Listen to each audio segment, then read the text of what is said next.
Have you ever been the person everyone turns to? Not because they value you, but because they know you won't say no?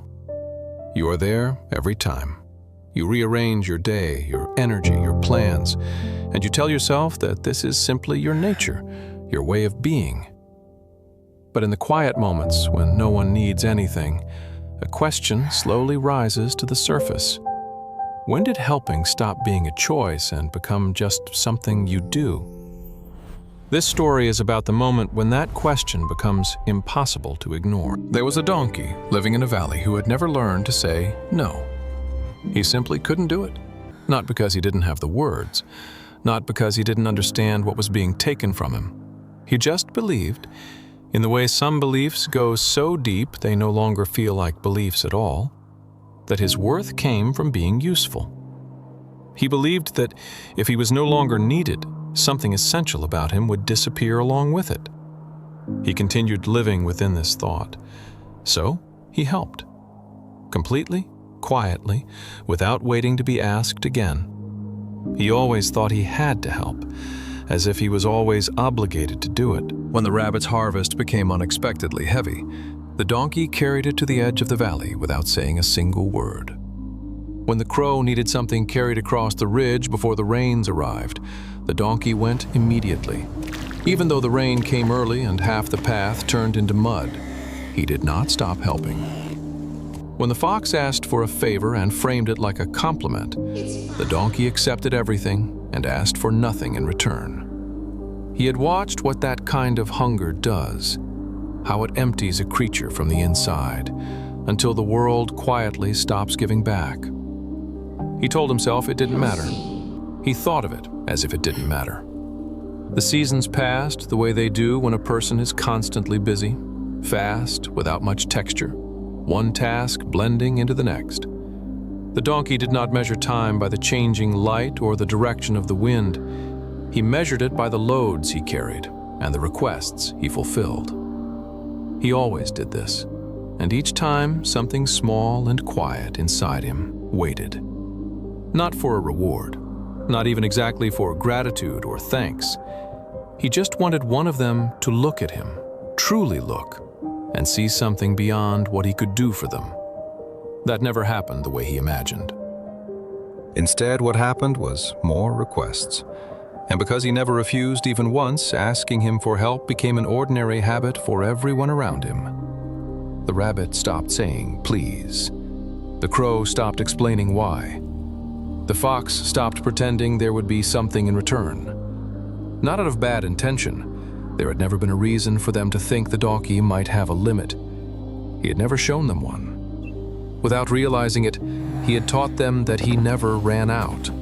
They saw him as if he would never get tired. Then one morning, before the sun had fully risen, the crow came with a request larger than anything before. A load that would take the whole day, cross difficult terrain, and leave the donkey no time to rest before another animal came with its own need. The crow presented it the way it always did, quickly, practically, as if the answer was already obvious, confidently. The donkey stood still.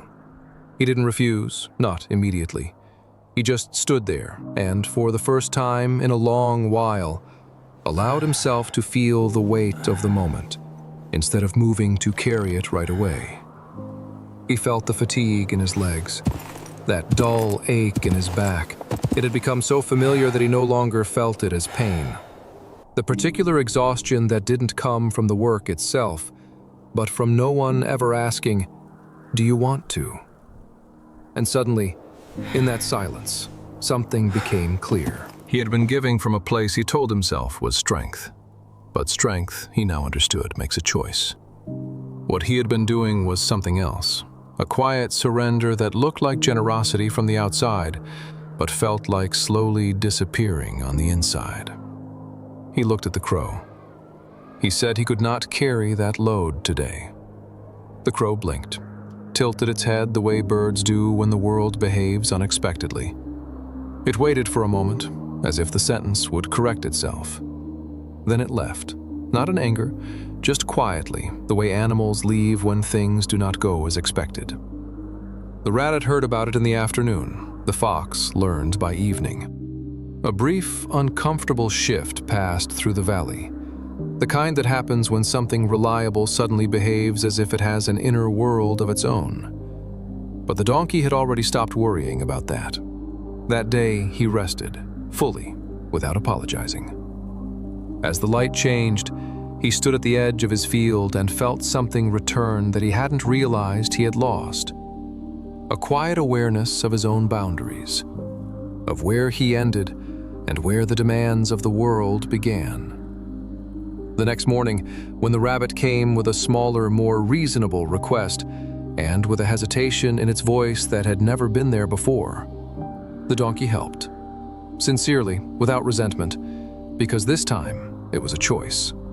It was his choice. That was the difference.